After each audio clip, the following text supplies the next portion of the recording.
Kwazulu-Natal Premier Sihle Zikalala says there's progress in efforts to stabilise the eThekwini and Msunduzi municipalities. This follows the redeployment of executive council members in these municipalities. Zikalala has been presenting the province's annual performance report. Let's speak to our reporter Sipamandla Goge, who's following the story for us. So things have been a big mess in eThekwini and Msunduzi municipalities, but the Premier reckons it is going to stabilise.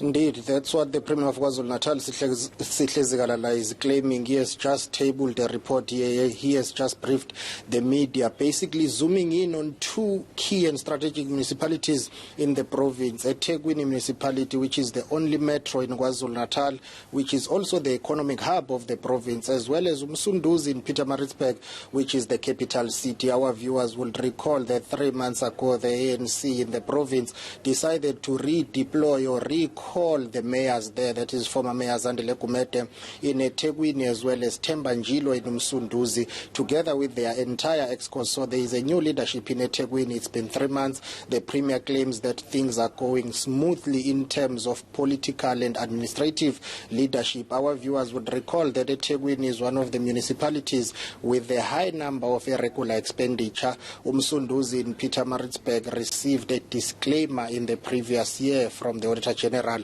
So there has been that situation when it comes to the stability of municipalities in KwaZulu-Natal and their financial performance.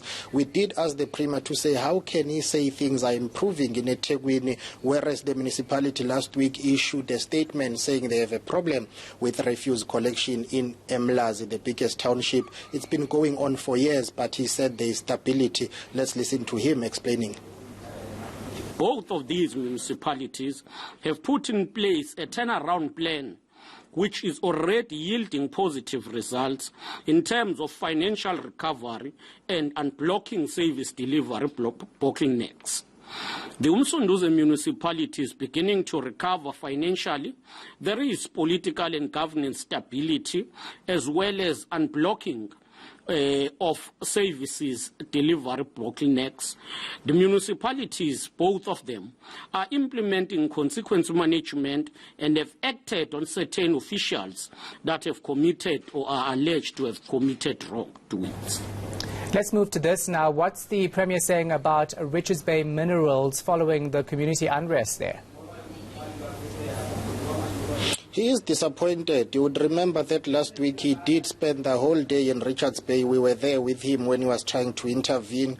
That mining giant there has been closed for 3 weeks now. He made a commitment that by this week operations will resume after meeting with the mine management, the unions, as well as community leaders there. But as we speak, our sources are telling us that the mine is still closed. It will not open tomorrow, which is a big blow to the Premier's intervention methods, because he had committed that the mine would have opened by now. I did ask him about that one. I pressed him and he said they are working hard to ensure that the mine will resume operations shortly. He seemed to be downplaying the magnitude of the challenges there, saying it's only about logistics that the mine has not opened. But immediately after those last week's engagement, the mine management issued a statement saying they will assess the situation there. They will only resume operations once it is safe to do so, because they are concerned about the safety of their employees. They were talking about 5,000 jobs which are at risk, as well as an investment of about 6.7 billion rand ever since that violence escalated in RBM. All right, and before I let you go, the Who Am I initiative is aiming to, of course, help homeless people. Tell us more about that. Indeed, it's a campaign which is aimed at screening and documenting homeless people in Durban. Earlier on, I spoke to the Deputy Mayor of eThekwini, Belinda Scott. I asked her about the challenge of homeless people in eThekwini. She said the number could go as high up as 4,000, but they are trying by all means to make sure that they provide shelter for homeless people. So the campaign basically is aimed at ensuring that all homeless people in Durban are screened and they get IDs, and then they are known. There is a list of them. Let's just listen. This is the campaign which is aimed at screening homeless people to find out how many do have IDs and how many don't have IDs, and then where to from here. So in a sense that they will try and reunite them with their families. In Durban alone, earlier on, I interviewed the Deputy Mayor of eThekwini, Belinda Scott. She told me that up to 4,000 people are homeless in Durban. It's understandable because this is the only economic hub in the province. It's the only metro. It's the biggest city. Many people flock to Durban from various parts of the province. So it is a big issue in Durban. And then this campaign is aimed at trying to get a clearer picture of how many people are homeless and what kind of documentation do they need. I can tell you that behind me, people are being screened. You also have foreign nationals here who have been picked up not to have documentation, and the organizers together with Home Affairs, which is here, they will link them up with their respective embassies so that they will get help and then they will be taken back home. But right now, we are joined by Mr. Hlela. He's the CEO of the Zodwa Mchunu Foundation. Baba, thank you very much for your time. The Who Am I campaign, what are the aims and objectives? The campaign with Who Am I or Reconnect SA is to do just that, Reconnect SA.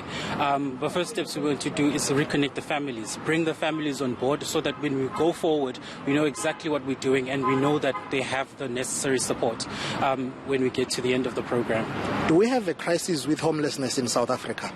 It's a crisis, not just in South Africa, but in Africa and the whole world actually at the moment. If you follow the stories carefully in the UK, in America, there's a crisis actually going on, which means that the government, civil society, and organizations, corporations must step forward in assisting us with this challenge. One of the major challenges and the leading cause for homelessness is poverty.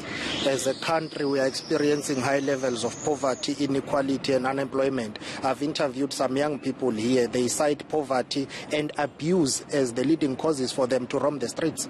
Yes, that's true. Actually, that's one of the major leading causes, and substance abuse, which is one of the focuses that we've really put much effort into.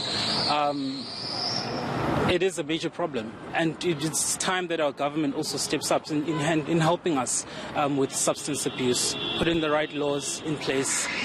Now, after screening these people, what do you do then afterwards in terms of reuniting them with their families? Because most of them have told us that they are willing to go back home, but then now there is no proper mechanism in place to reunite and reintegrate them.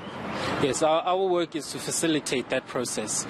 So once we're done here, we will go back, look at the names and the contact details, find out who is available to step forward. Because as much as we can do the work, we need the families, especially with those ones who do not have the documents. We need the families to step forward.